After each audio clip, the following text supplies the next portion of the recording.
computer. Recording in progress. All right. What is it? I'm going to roll What is in this? and introduce you and all that good stuff. So, all right. We are Okay. live here on the Sky High and Fly podcast called Raise the Bar. I'm your host, Troy Haynes, and my honored guest tonight is Steve Lang. Steve Lang is a former jumps coach at UCLA. I met Steve at the start of my junior year in 1985. And he had just joined the staff at UCLA with John Smith, the famous John Smith, who created many gold medalists through the 80s, right? 88 and 92 for the, and obviously created a lot of points for the UCLA track team. And they were a joint deal. We're going to hear about all these things here in a minute. Steve, welcome to our podcast. It's been a long time in the making. How are you doing? Doing great, Troy. Good to see you and hear from you again. You're one of those, one of my first 7-footers at UCLA, and we had fun together, learning Yeah. and watching you jump, and it was a ball. Really had a ball, and that's something that I've always loved to do, coach jumpers, and I'm happy. I'm so happy doing it. Yeah, right. You've been doing this a long time. I was just thinking about my career, and I'm like, I'm creeping up on 40 years here. I started in 1988, shortly after I graduated. I did a little bit of help with the decathletes the year after I was done on the team, like in 1987, but I wouldn't have called that really coaching yet. And then 88, I was finished with school, so I really didn't start until 1989 at Orange Coast. But you'd already been coaching for quite a while. You'd coached at the high school level, right? And then before you came to UCLA. Right. So Yeah, I started high school pretty much my senior year at UCLA, 72. Uh, the high school coach at Fremont High School, one of my friends at the time, he wasn't the coach that worked with me at Fremont, but he was the new coach at Fremont. He asked me to come by and work with the young guys and teach them how to jump, and he wanted me to work with all the jumpers, the high jumpers, the long jumpers, the triple jumpers. And ironically, I had been studying under a bunch of my jump jumper, triple jumpers, long jumpers teammates, and watching them over the years, and we had a good camaraderie. We goals just do well and score at the conference and national meet, and I learned a lot. Well, like I said, at UCLA, and I said, well, I know so much. Let me teach some of these high school kids how to do it, and that was 1973, and I haven't stopped since then. wow, 73. So you were already done at UCLA. So 72 was your senior year at UCLA? Is that about 70, right? yeah, I was a co-captain. Yeah, 72. I was a co-captain at UCLA with John Smith and Paul. Paul was Paul's last name. Paul's a half miler. Paul, come on, Paul.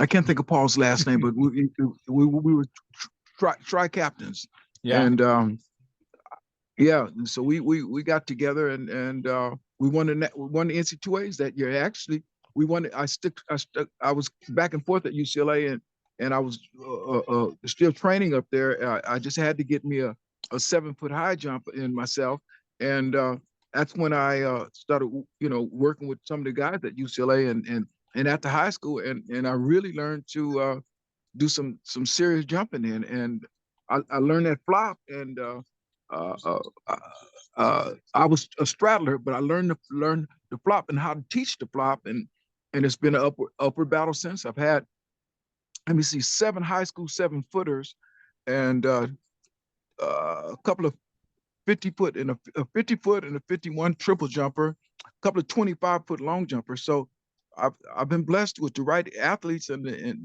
getting them out to the as far as I can get them out, and Right. it's just been a fun thing to do. I've enjoyed it, and I some people say I'm good at it, and I say I'm all right. I'm still learning. Every day is a learning experience. Right, right. Well, you've been doing it a long time, Yeah. and I was sitting there going over, in my head, I knew that you had several 7-footers. So 7, yeah, you're ahead of me 7-0 on 7-footers, and you've had, I'm sure multiple of those kids have gone to the state meet and gotten themselves onto the podium. And I'm sure you've had Yeah, athletes that you've gotten to get some scholarships for, which I know is one of those great things that you can get your athletes. Is that a real motivator for you for getting them it not is. only It just to really be is. good athletes, but to get them into college and have them continue their That's education? it. That's the key to getting those kids to the next level.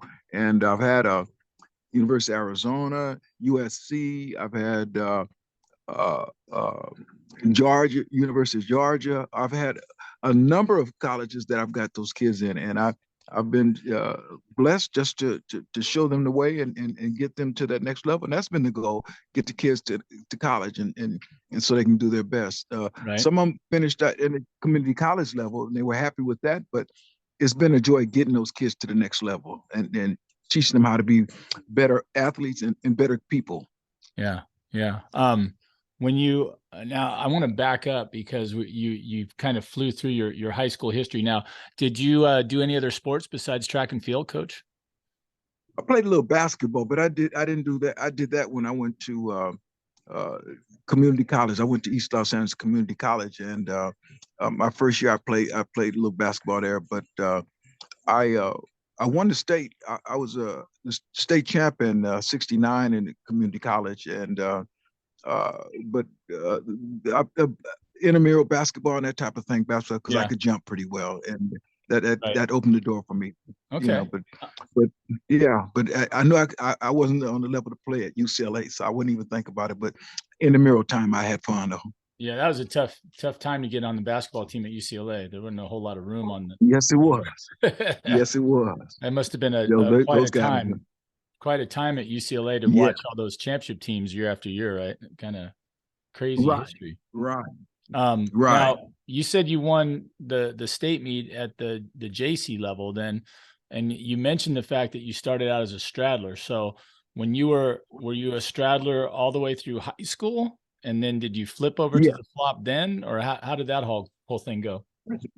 Actually, in '73, I cleared 7 feet at a UCLA at an all comers, and I was elated. And I said, and I had a couple of high school kids that asked me to teach them. And instead of teaching them the straddle, I said, let me teach you guys this flop because I played with the flop and I went 6'9", but I wouldn't, but just playing around with it. And I said, hey, you know what? This is the way to go. This Yeah, really is the way to go. This flop. And I, I just took the straddle out of my mind and said, hey, no more straddling. I'm gonna teach yeah, these kids how to do this flop. And I stuck with it. And in fact, I stopped even straddling. Not that I became a flopper, but I was able to teach it. I knew how to teach the flop. And uh, uh, yeah, that was the key to it. And like I say, 7 foot floppers. I was pretty happy with yeah. that. Right, right. Now, when you were on you jumped 7 feet, 7'2" when you're UCLA. What was your best height at No, UCLA, I jumped Coach? seven. I jumped 7 feet and 73, and that was after UCLA. Officially at UCLA, I was a 6'11" jumper, Okay, okay. And then and I was runner up. I was tied runner up in the conference in 1970. Teammate of mine, Harold Greenwood, we jumped together. Harold was a straddler too, but all the while, Tom Tellez, who was my coach at UCLA, uh, I always wondered about that flop, and I said, I want to give this flop a chance. Yeah, I right, just wanted to give it a chance because it seemed because people were going so easy with it, and I said, hey, you know what? Okay, if I can't do it, I can teach people how to do it, and that's what I right. did. I was able to teach people and get them off the ground with the flop, and to this day, I can pick up some kids. Excuse me. I can get those kids off the ground real good with that flop, and Mhm. it's the way to go nowadays. Yeah, yeah. Well, I can't remember the last time. I think in the 80s there was one guy, maybe from China, that was still straddling, and then Yeah, I know there's still enough of the old guard Russians around probably that could train one, but like you said, I think the game right. has changed to so much speed in the approach. Single armors, double armors. Barshim's one of the fastest double armors I've ever seen, but the single armors Right. really haul the mail at the bar, right? Just, I used to think Yes, sir. cheating. I used to think like in the 80s when I was jumping, I watched Mogenberg win the Olympics in 84. And my first Right. thought was, okay, this isn't fair because he's 6'8" and looks like he's Hmm. 140 pounds dripping wet. I mean, he Right. was a true Right. stick, right? And then when Yes. he got to the bar, it looked to me like he just kind of leaned over and went And sailing, there we were. after running really Yeah. fast. And Yeah. I was like, okay, well, this style, I couldn't do it. And I did a little bit like you, like we tried to straddle, the flop was still new Right. when I was in junior high school. So that there's enough people saying that you could get hurt doing the flop. So they made us straddle when I was in junior high. But I Hmm. could do it, but it wasn't my favorite. The first time that I started jumping in sixth grade or something, I tried the flop. I just had seen it, I think, in the Olympics in '76. I was 12 years old. So I must have seen it somewhere. And it Right. was like, this is easy. I'm sure I watched Dwight Stones in '76 in Montreal. So I had seen it and it was just easy to run up and do it. Like you said, it just felt like the easiest thing in the world. But for me, it was always a 2-arm takeoff, double arm pump. Yeah. So when I saw that single, I'm like, I would run up and I would try it and I'd get the same kind of results I did when I tried a true Fosbury, which is really different. I keep explaining to people, I go, if you watch Fosbury, 1 out of every 10,000 people will do what Fosbury did, with his arms, the knee Yes. drive and the Yeah. speed and the curve and everything. Yeah. But the reverse arm thing and then leaving the Yeah. arm closer Yeah. to the bar, wrapped around it, kind of, it's like, it's just kind of bizarre. So when I demonstrate those Right. for the kids, I'll show them, but I'm like, I can't get any air using either of these. It's no I was time. always, Right. use both arms like you're going to jump up and grab the rim, or you're a middle blocker in volleyball, or whatever. But yeah, it's a different game now. The straddle is I think it's just like it literally is a dinosaur. You got to dig it up and It look is. at it. Finding someone Yeah. that's going to do that anymore is going to be impossible because they're not even going to know what it is. Through lack of Yeah. use. Yeah. Yeah. Yeah. So No, no, you don't. It's not around. It's not around. no, not at all anymore. And like you said, I think it's almost like sabermetrics in sports now, right? Like everybody's had the time to analyze it and go, all right, it's too much work, right? You got to get It your really body, is. all of your body has got to get way up and over the bar almost all the way around. So you don't, the flop, they've done those studies that say that, 50% of your body can be under the bar at any time, in the flop as you're Mhm. going over, which makes sense when you see Right. somebody in one of these noodle layouts, like Lee Balkin or something. But I don't think it was ever like that for me because I was pretty stiff. Right. Right. But Right. the real bendy ones. Hey, tell us a little bit about that, coach. You mentioned a great name in track and field, and I've done my homework post having gone to UCLA, and Tom Tellez and Jim Kiefer were two of the coaches Oh that yeah. went through UCLA before going on to other places. I know that Jim Kiefer's later claim to fame was working with Doug Nordquist, and I know that Mhm.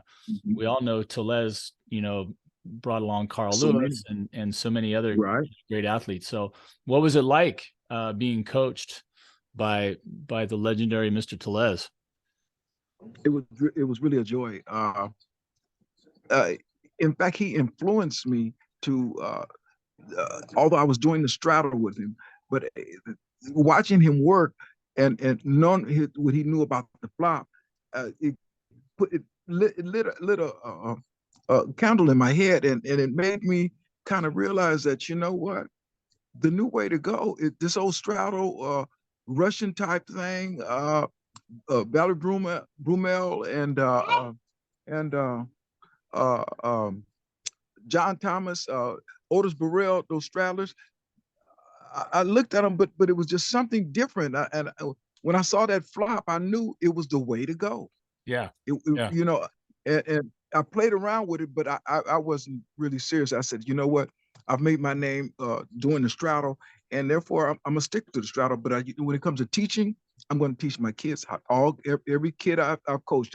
Taught them how to flop, yeah, yeah. and Yeah, it's the way to go. It really is the way to go. You get success very fast, uh, and you don't have to be the most talented person out there to do the flop. You know, Hmm. the straddle. It took a lot of time and work to really engineer yourself to be a really good straddler. But that Hmm. flop, you can do a lot in less time. Yeah, yeah. Well, I mean, I've lost track, and I'm sure you've lost track of how many times you see a kid walking around, and he's on the basketball team at your school or whatever, and they go, somebody talked him into coming out, and then, like you said, they run up and just like boing, and you're like, oh yeah, Right, I can help right, you. We can get you to go places. It's just it's like you said, it's not really rocket science. If they can drive their knee up, right. lean back a little bit, and you're like, you can Well, you well, can teach them the finer points. right. My first high school 7-footer came from the basketball team. He was about Johnny Washington, about 6'4", and he really wanted to do the straddle. And we played around with the straddle, but I told him, I said, no, when it comes to the serious meets, I want you to do this flop. You could play with that straddle, but do this flop and watch the success you will have from that flop. And indeed, he did. And he won a state championship in 1975 and was one of the best jumpers in the nation. And he was actually my first high school 7-footer. Yeah, yeah. And that it must be weird too, knowing, because you are being a little older than I am, you were able to be around for the progression of the world record up through 7 feet, right? You Yes, remember that going right, along. So right. all of a sudden here you are coaching a high school kid that is jumping as high as the world record used to be. So that must have been pretty cool. Yes, right. Just watching it grow and watching it go. It went. We're talking. Bowser went, I think, 7-4 in a fraction or two, Yeah. and watching the other floppers just get 7-7, 7-8, and finally 8 feet and a half inch. It was just, the way to go. That's all I can say. The way to go. The flop. Right. Yeah. It's Right. what do you think is the biggest difference between the two, since you had the chance to both do it at a high level and then to coach the other one? What's the major advantage or disadvantage of one compared to the other? What's because you said it's Well, the way to go. What was it that occurred to you that you know that kind the of transferring the transferring from forward to upward is much easier when the flop because you up in the air, uh, you flip, you throw your head back, and you're over. The yeah, strata, it's a lot. It's a lot. It takes a lot of strength to get a good jump. yeah, The mechanics are somewhat different, but when you're backing it to the bar, you're flipping over it. Next thing you know, hey, you're a good high jumper. yeah, The it's really like I say, it's the way to go. It's yeah, no ifs ands or buts. I love teaching. I get kids every year and I teach them how to jump with that flop. And uh, they said, "Well, coach, how did you jump?" I said, "Well, I jumped both ways." They said, "Well, show me the other way," and I showed them the straddle. But I said, "No, it's not the way to go. It takes too much time. You get yeah, success very fast with this flop, and so let's stick with success." And I don't get any more out of it. That's it right yeah. there. Yeah. It's interesting. I don't know if you ever saw this guy. I jumped against him after I left UCLA, and kept competing for a few years. There was a guy named Ben Lucero who jumped for Athletes in Yeah, Action, yeah, who yes, yes. ran a curve approach like he was going to do the flop, and then he would straddle. I, So I tried that, Troy. I, instead of doing the 45-degree straight line, whatever, for the straddle, or the mhm. 60-degree line, or whatever that line is, because I You don't know can what curve with it, right? but he Yeah, ran a J curve, and then would take that speed into a straddle, and jumped. I think he jumped 7.4, 7.3 or 4. I'm pretty right. sure. I So remember the guy. Yeah, yeah, yeah, that was interesting yeah. to me. I remember trying it after that, because as a lefty, then I had to come in from the right to do my left foot straddle, and I tried the speed, Right. because I was a lot faster then than I am now, and I tried that, and I still couldn't get off the ground. So I thought that Yeah. was interesting. But that's one of my favorite things telling the kids now, is that even as you and I are talking about the flop, and it's the way to go. I've just gotten through doing a series on Thinkific, a teaching series as high jump Zoom classes on, different types of takeoffs. And, Okay. there's the Fosbury, which I would call the American single arm, but again, almost Yes. nobody does it. And then the European single arm, which is, looks like you're going to do the Fosbury getting ready to reverse, and instead they just run off the ground.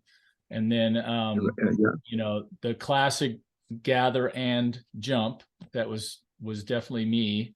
And there was what I call the whip back double arm. You see a lot of the European gals just run along, and all of a sudden they'll throw that inside arm way back, and then they'll take the other arm back, and the other one starts creeping up, but it's basically a two arm. It's not the same as the double where you reach back at the same time. Dwight had his swipe, but that was basically a double arm. And then I've seen just recently a couple hybrids, Drown, when he won the Olympics in 2016, he would gather and then go single. And I remember thinking, why did he bother? Why did he bother to gather? He doesn't use both arms. He just runs off the ground with one, And then I've just recently seen, I was curious to ask you this because I'm not really sure if it's viable as a really great jump technique, but I've seen some girls jump okay with it. I haven't seen a guy do it yet, but I've seen some girls jump 5'9", a couple of British heptathletes, but they're running up, and then all of a sudden, just like the single armor, the one arm comes up, but if you back it up a step as they're coming into that one, they put one arm up and then they swing the other arm up, and both arms are up. So they're not getting any lift out of their arms. They're not using their arms like we would, because they're already up as their foot's hitting the ground. So it's like their arms are up, and then they just come up and they go knee drive across, and that's it. And I've seen 5'9" out of that, which, when I looked at it, I was like, okay. And I asked the question to my Zoom audience after showing them a couple of videos. I said, what is the possible advantage of both arms up, right?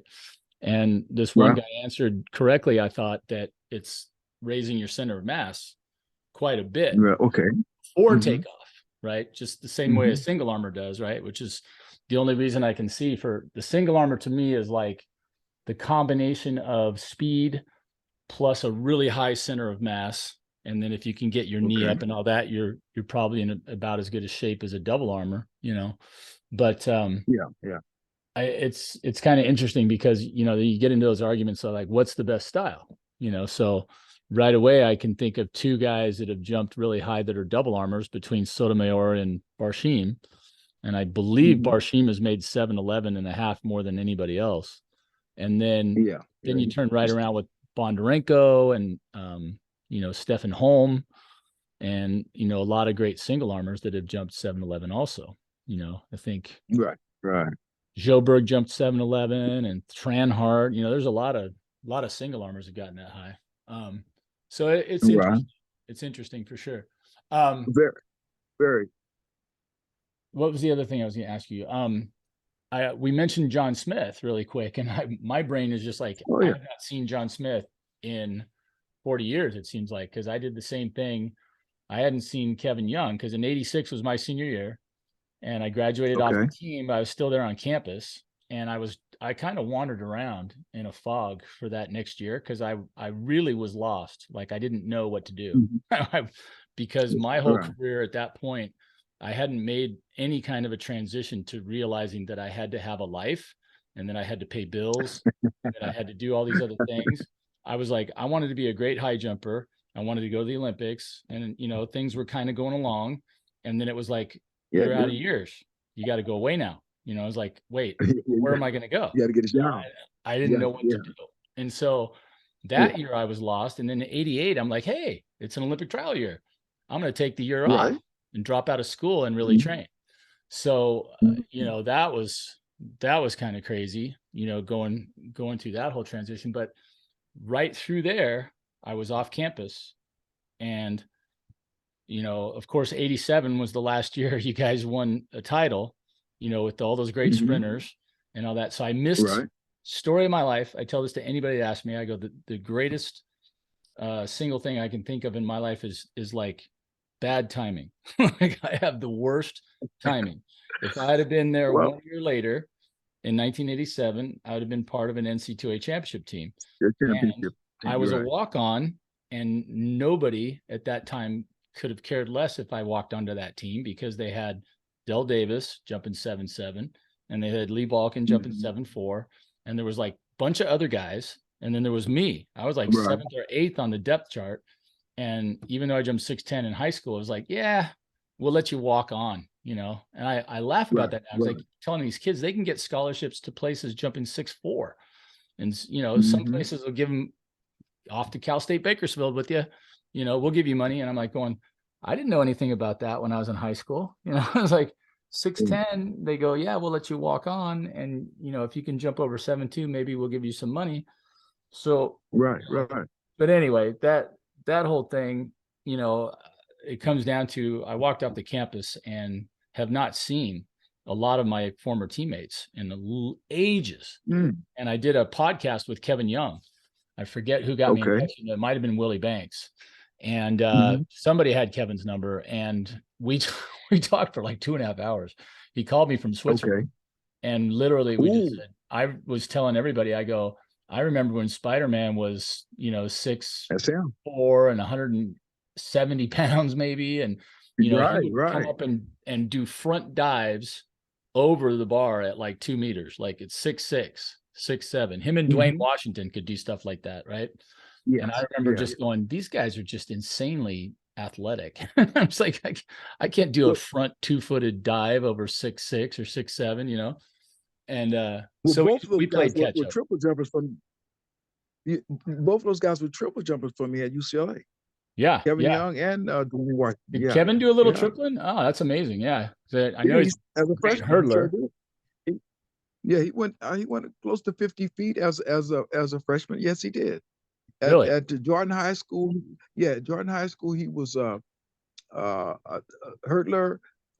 Philly, he was triple jump, long jumper, and I knew him when he was in high school. So when I got to UCLA, what was that? 80, 84, 80, 85. yeah, 84, 85. yeah, Yeah, 84, 84 was 84. the Well, Olympic year. So yeah. right. I got to 85 exactly. Yeah. And we talked about it, and he did a little triple jump, but his hurdles really super. Look, he was just dynamite in those hurdles. So we just said, hey, you know what?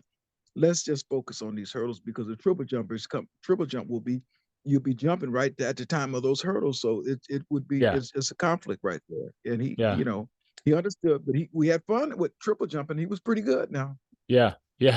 50 feet is nothing to sneeze at for sure. Um, Right, but right. get the farthest side of that discussion was to get us to the fact that I have not seen or talked to John Smith since I know I talked to him again when I was training on my own myself in like 92 or 93 or somewhere in there. I got in touch with him for some Right. reason, and he got me in touch with a gal named Vicky Vaudin who did some Mm-hmm. soft tissue work. She worked in Huntington Beach, and I had something going Mm. on, and he told me. I said I need a person, and he recommended her, and she was great.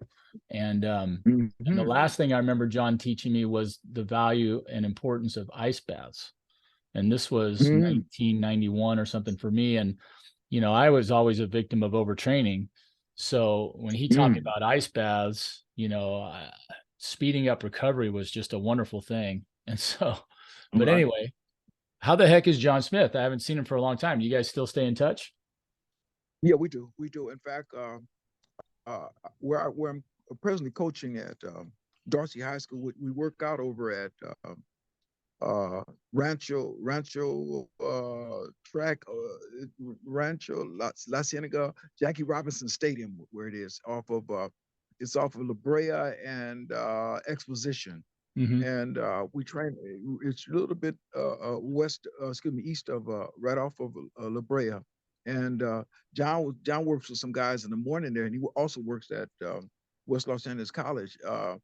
But during the Olympics, not during Olympics, I'm sorry.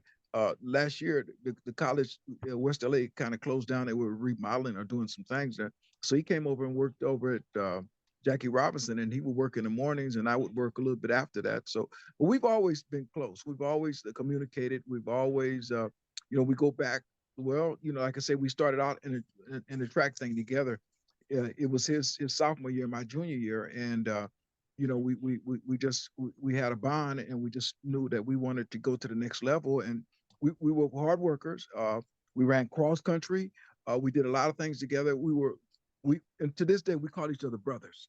He calls Right. me brother, brother. I call him brother, brother. We go that, and it was ironic that we started coaching the same at UCLA the same year. Yep. But he had been working with a lot of people before he became a UCLA coach. He would work with people and give them a lot of positive things so they can get to the next level. And I was doing the same thing with the Philly event, and we just happened to, you know, I, I guess it was Bob Larson knew the work we were both doing, and he put us both. He called us and said, "Hey, I want you guys on my staff," and the rest was the rest Yeah. is history. Yeah, Yeah, absolutely. yeah, Yeah, yeah. it's got to be one of That, a great period, at UCLA, because right on the heels of the 87 championship team, then you had multiple Olympians between yeah, Mike Marsh, Danny Everett, Steve Lewis, yeah. all those guys, Mike Kevin Young, Powell. Yeah, Mike Powell, yeah, all Powell, those yeah, yeah, guys, that was quite a run, and yeah, as dominant a performance out of a college, yeah. raking in gold medals as you'll probably see for a while. So that was amazing. And then for my listeners out there, if you're listening, and hopefully you are, we're checking in again. Since I don't have a station manager, I got to remind myself that this is a long podcast. You're listening to the Raise the Bar podcast. This is a product of Sky High and Fly Jump Camps. I'm your host, Troy Haynes, and this is my coach, Steve Lang, who coached me my last 2 years at UCLA for 2. Faithfully went with me to the NC2A finals in Indianapolis, where Right. I remember being a little freaked out at that place. I got stuck in the downpour on one night after all my stuff was Yeah, out in my yeah. bag.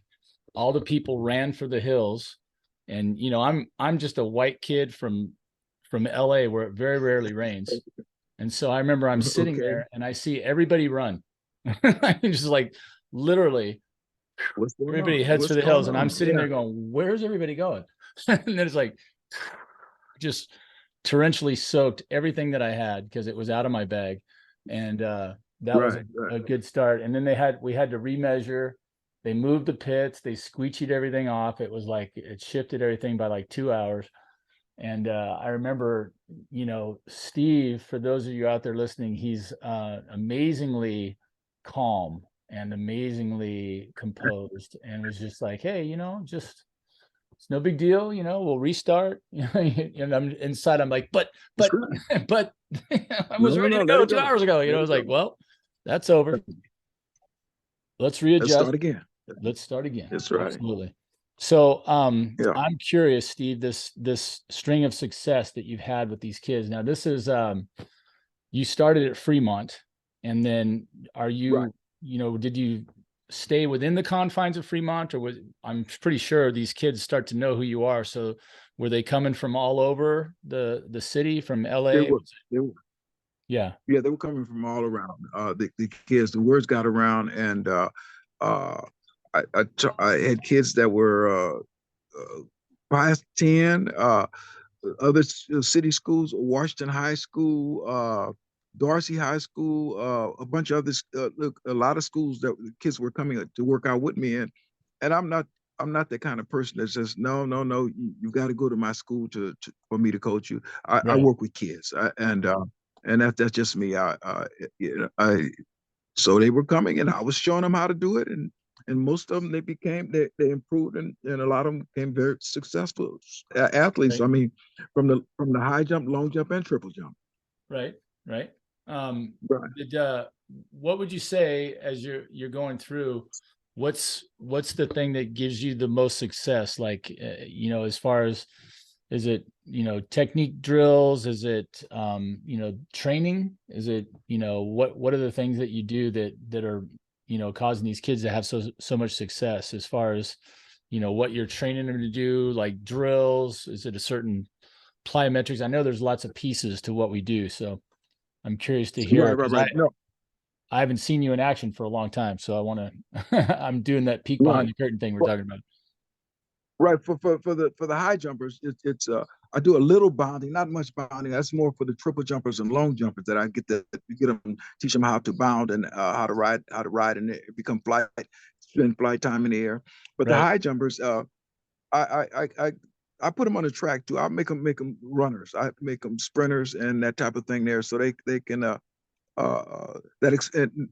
you got to have some explosion. And your sprinter, you're going to explode. And Right. so I put that together with the high jumpers and teach them how to run fast, but run under control, and how to explode. And then we take it over to the high jump and use that explosive energy and put some technique behind it. And next thing you know, we've got a premier jumper. Yeah. Yeah. It, Um, it's really a simple. It's really not difficult. Uh, if you can see a guy, you can see. I get a lot of guys from the basketball teams that I've the schools that I've worked at, especially at Fremont. I've had a few 7-footers over there, and and at Darcy, I've had a few. I had a 7-footer who came from the He wasn't a good basketball player, but he became a good high jumper, and he was run up in state, and he jumped 7 feet, and went on to Cal State LA and Cal State Long Beach and jumped 7.3 over there. So nice. it works. It really works. Yeah. Yeah. Well, I often tell people, too, especially the basketball players, I go, basketball to me is the perfect training for a high jumper, because Right, right. you're doing short bursts of sprints when you're playing at even a relatively high level. If you're a run and gun team, you're flying up and down the court at any opportunity for a fast break. You got to run It back is. on defense, so you're short sprints. Then you got to use your arms to jump, sometimes one, sometimes two. Sometimes you're running off one leg, sometimes you're jumping off two. It depends, but a good athlete playing basketball is going to be pretty versatile, learning how to Yeah, get off the ground if they can at all. And then, so you've got the sprinting, like you were talking about, first thing you're doing is making them sprint. Second thing, they're getting air all the time. Their legs are getting stronger. And it's, basketball's a quick reaction sport, just like soccer yes, it is. or, football. You can't react quickly enough. You're sitting on the bench, right? So you Right, got right. to slide your feet. You got to do whatever you got to do. You got to cover your guy. You got to, make a move, get around a guy. So, that explosive capability is kind of trained in there for you. I mean, I had a That's it. teammate in high school, Dave Wicker, who was, one of the guards on the basketball team. And I'd been chasing Wicker my whole career. He was a year in front of me. When I was in eighth grade, Hmm. I broke the eighth grade record at our junior high, and he broke the ninth grade record. And then I tried to catch Okay. that, and I didn't quite get it. And so he goes on to Millikan, and I'm behind one year, and he jumps 6'2" or 6'4" right away. Then his junior year, he jumped 6'10", 6'8" or 6'10", and I'm just constant Hmm. chase Dave Wicker mode, and Right, right. watching. Oh, my brain got lost in the details of the story again. What was I talking about? This is a sign that you're getting What's older. the kid? Yeah, the kid that was a year in front Oh, of you basketball during the training. He right, he right. came out of basketball his senior year, and he jumped 6'10" early, like early season, in Okay. February, March, whatever the first early meets were for dual meets for Yeah, us, preseason. or, the really early invitationals way before you get to Arcadia and Mount Sac, and he just Hmm. 6'10", 6'10", 6'8", 6'10". I remember just going, wow, he just came out of basketball just on fire, just like Right, killing everybody. right, Nobody was jumping that high yet, And right. I remember thinking, going, wow, he looks sharp. He already looks sharp. And it wasn't that he had to learn how to high jump, because he'd already been doing it for a while. It was just Mhm. basketball had him in shape, And I was like, man alive, like, that made me realize that value. If there's ever anybody I'm going to try to recruit, it's going to be a basketball player first, volleyball way second. Right, right. Well, you'll win with those basketball players, that's for sure. I've watched them grow, and the last 7 foot I had, he came, he he he could dunk the basketball, but he wasn't a good ball player. But he could jump. He could Yeah. jump. Yeah. And when I saw that, I said, "Hey, come on out. I'm gonna teach you something, son." And I look. I didn't think he had jumped six. He jumped 6'2" during the week, and he told me he was going to go to the all comer with the other coach, and I had to go to a funeral that weekend. And uh, I told him, I said, "Look, you're a good jumper." He said, "I said, look, you can surpass the 6'2", 6'4" thing in no time at all." And that weekend, he went 7 feet. Wow. He went to an all comers meet over at Arcadia High School, and he jumped 7 feet. And Wow. so I was at the funeral, and I got a text that uh, your kid jumped 7 feet, and I was like, I couldn't talk in the Yeah. church, but I'm Right. like, wait a minute. I expected him to go. In fact, I gave him a lecture. I said, look, I was a jumper. I said, look, in high school I went 6'10", and you're better than me. And I said, if you just believe and do the things that we worked on the last couple of weeks, you'll jump high. Yeah. And when I got to text 7 feet, I was like, must be a mistake. I, I so I walked out of the church, and I said, hey, I talked to one of the coach, and the coach said he jumped 7 feet just like that. I'm like, wow. I said, Yeah. well, the magic still exists. And okay, all right. And it was just 2 weeks of working with him, two That's weeks. And crazy. that's the fact. That was the From fastest 6 7 foot feet to I ever seven had. feet. Yeah, that's amazing. Yeah, yeah, yeah, Talent, really. It was, talent will out, right? It's sometimes it's just, I think every once in a while there's that blend of talent yeah, and coach and like innate ability or whatever. Like when I look at Fosbury, I think that, because I'm right. watching it, the first times I'm watching it, I'm thinking, gosh, he's making mistakes all over the place. All But over the place. as a Often technician, get I'm away with going, them. he's leaning too far forward. He's doing this, he's doing Right. that. And then you watch him come off the ground, and I'm like, look at this guy. He's just sailing over Yeah. stuff. He's getting tremendous Well, rotation.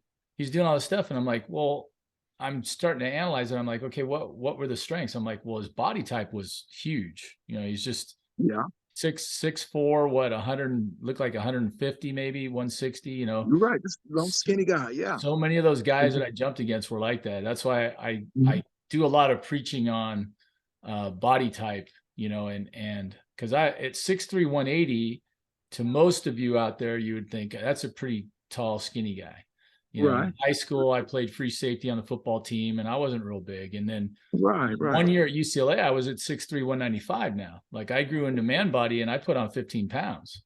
Okay. So that was Were 15 you more pounds to carry, were you hitting the weights? What were you doing? Yeah, yeah, it was weights, Okay. but that first year I put on that weight without getting a lot stronger. So that first year at UCLA, before you got there, coach, I was 210 in high school. So 10 and 3/4, 10 and a half at the masters meet, went up to state, jumped 6'8" the first night, was just there with everybody else. I mean, that was Crumby. That was Maury Burnett year. That Right. Right. That's one of my boys, Maury. John Morris was up there, Yeah. Cal. Uh-huh. I didn't even know who John was because we didn't know any of the northern jumpers down here. The only one I knew was Crumby because we both went to the Sunkist meet. And Right. then, so I didn't know a lot of those names, but I was as hot as anybody else when we got to the state meet. Mhm. But when I got to UCLA, I just, for some reason, that the change, I think the longer season was part of it because, in high school, I played football. So Okay. I would do football and it would take me a month or two to recover, for the Mhm. season. You didn't just start Right. for jumpers. I don't know. I was a little burned out and I would just kind of heal up and I still had plenty of time. You'd go through the holidays and you could start track and everything was great. So, but at UCLA, boy, I got there in October and we're working out, we're running a That's cross right. country course, we're getting the weight room, we're That's doing right. this, We're we're doing that. training. That's right. And we trained harder than I'd ever come close to football or track in high school. So I was strong and all that, but it was like I didn't get as strong as I needed to get. And I think That's it. part of it was that growing into the man body thing. Like I don't put on weight like that. Like in Mhm. my lifetime, I don't think I've ever put on 15 pounds in that short of a period of time. And I wasn't trying to gain weight. I think I hit some kind of a That's natural thing. So yeah. that second year, after jumping like a rock, my freshman year, I think I jumped 6'8" once and then was 6'6". Then I got sick. And then I just had a terrible freshman year. And that's why I was saying my timing was bad. It would have been Mhm. nice if somebody would have said, hey, your freshman year kind of sucked. Right. Why halfway through, somebody really should have said, why don't you redshirt? Why don't you just Mm. ditch that year? Because it was terrible. Yeah. I didn't learn anything. All I learned was, Mhm. how to get heavier, and not be able Right. to jump. So I really thought I was working on 3 years when I was done. That was that kind of sense of frustration, like I didn't get everything I could have. But that second year, I stayed around the weight room, and Tom Ramsey, the quarterback, the Mhm. UCLA quarterback, was there. He was just after his senior year. So there were like a few. I remember talking with Tom quite a bit, which was cool because he was a senior, graduated, and here I am, Mhm. a sophomore. And I Right. met Nat Page was working out at Mhm. UCLA, the 7'7" jumper. He was an Asics guy, I think, or Puma. I can't remember Mhm. which. He gave me a Puma. He was Puma. He was he gave Puma me guy. he gave me shoes. I remember Okay. telling people this day he was so cool. I was complaining that we used to get those Adidas, those slick bottom Adidas that they had for UCLA guys, and I didn't like those shoes for some reason. And then um I was slipping all over the place in them, and high jump shoes were weird back then. You could only get one shoe a lot Right. from a lot of places, right? And it was just bizarre. So, and I said that to Nat, and he had tons of shoes. He just goes, here, he throws Mhm. me a pair of shoes, and I wore those shoes to the NC2A finals. Actually, a week or so before they cracked.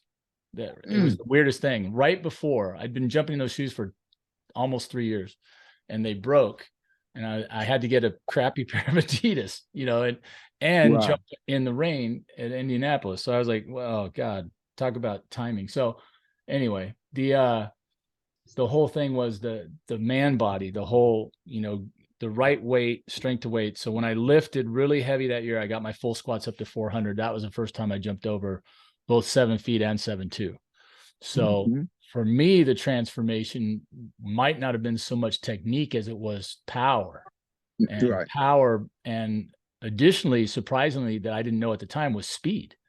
I was Mhm. not fast in high school. I was a 5 flat 40 guy playing free safety, and people used to Mhm. laugh. They go, I thought you were on the track team. I said, I'm not a sprinter. I'm a high jumper. Right. Like Right. I'm a white dude and I don't got any speed, so John actually taught me a lot of things about sprinting, and the little time he was gracious enough to spend with, me as a high jumper. Right. He used Right. to work with me and Brian Mergenthal a little bit. And I got my Brian. 40.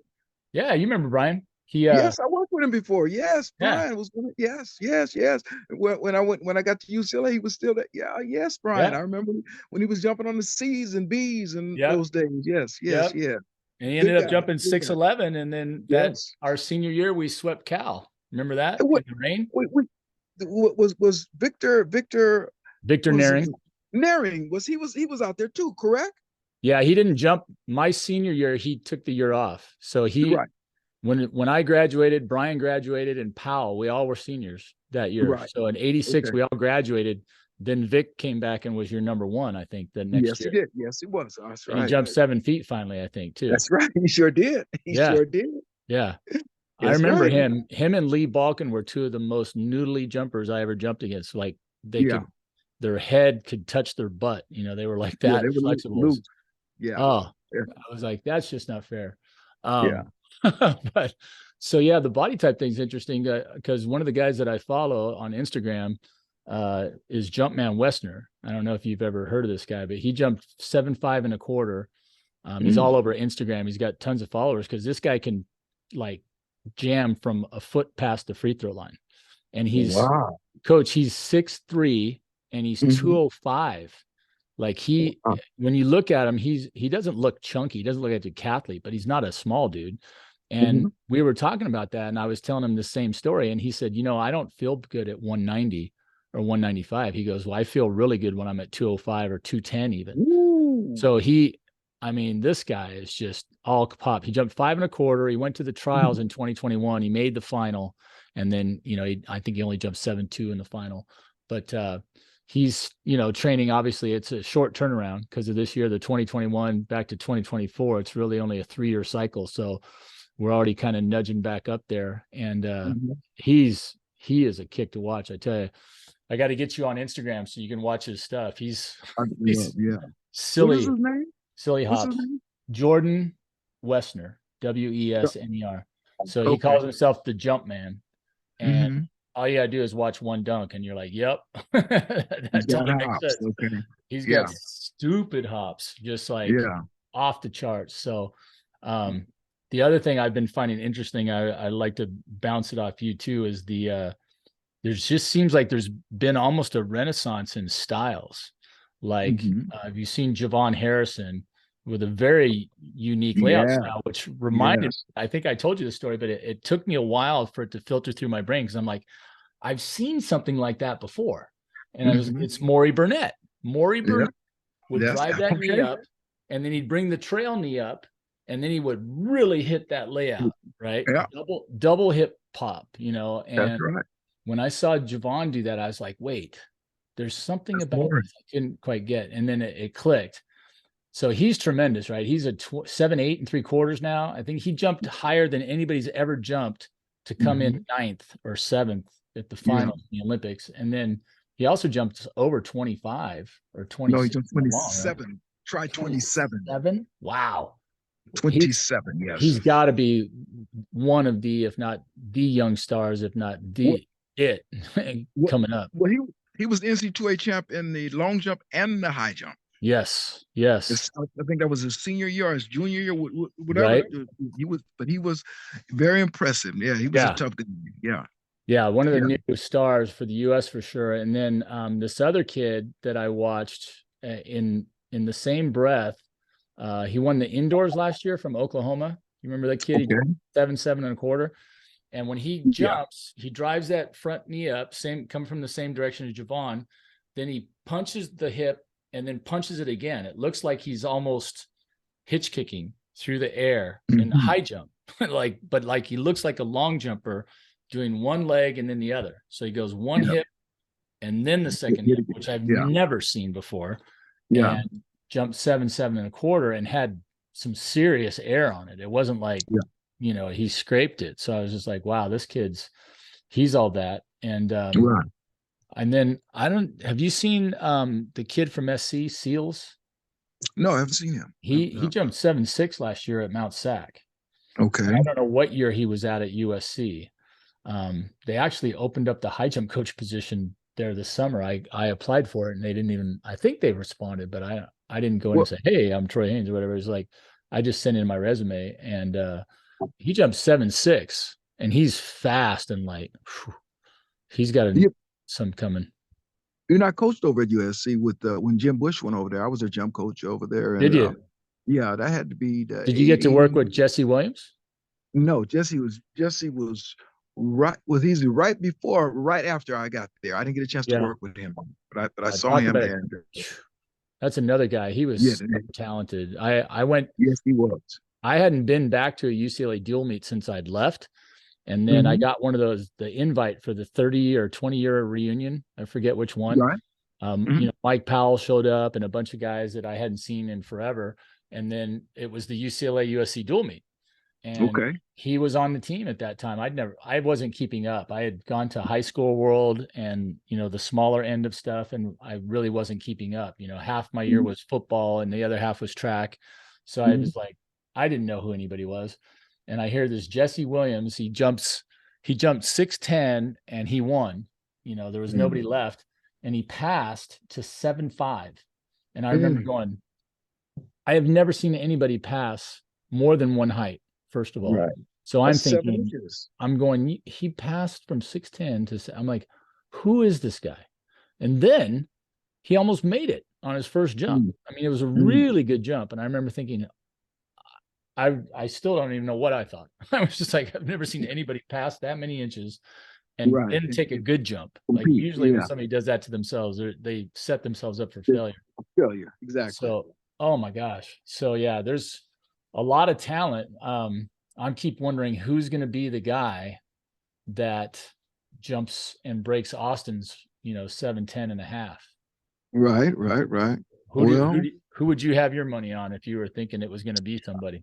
I couldn't even say because like when I saw the kid from LSU, what's you just said his name? Javon, yeah, Javon Harrison. Javon. Yeah, he surprised me, and he came. He's when he went up and up. So this whoever's on the elevator on the eighth floor, that's who's going to Yeah, be it. Because there's so much talent out there. It's just hard yeah, to say who. I couldn't guess. I'm just watching. I'm just checking it all right. out. Awesome. I don't who's the next guy? Who's Yeah. got next? I don't know. But Yeah, there's like somebody out there's got next. Okay. I don't know yeah, who, but I'm gonna check it out and see, right. and they're gonna do something. They're gonna have either the the spring or the strength or the combination of Yeah, spring strength and it they're out there. I just got to see who is going to be. I yeah. don't know. I remember watching Charles Austin at the time. I'd never really seen him before that Olympics. Mm-hmm. Talk about a money jump. I mean, the was his third attempt, talk about just double down. And here comes the whole card. Right. Like, what am I going to come up with? And he breaks the American record and wins the gold, which is the last time I think a US guy, or, maybe Mm-hmm. the first time the US guy had won since Fosbury, I'm thinking, right? Right. Right. The Yeah. gold, Yeah. because Dwight won a couple bronze, and then when Mm-hmm. in '84 he jumped higher than he did in either of the other two Olympics and only took fourth. So Right. Right. it had been a while. Hollis Conway knocked on that door a little bit too, though, right? I can't Yes, he remember the did. Yes, he did. I sequence. think yeah, but he He was jumped there's 10. I himself just out. can't remember if it was at the Worlds or the Right. Olympics. Uh, Yeah. I I got to think jump it, against I him. don't remember where it was, but I remember he was a outstanding jumper though. That's what I remember Oh, about him. I think Yeah. that's the Yeah. other hallmark of my career, was getting to jump against Hmm. really great people and not scare them at all. So I got I got to jump No, against no.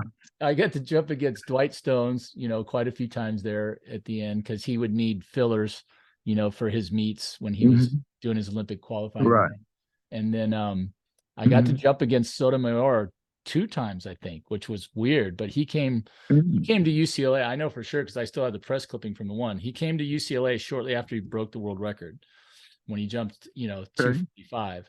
And he Hmm. came to UCLA, and like Brian Stanton, John Morris, Lee Balkin, Hmm. I trained with both Lee and Brian, um, Right.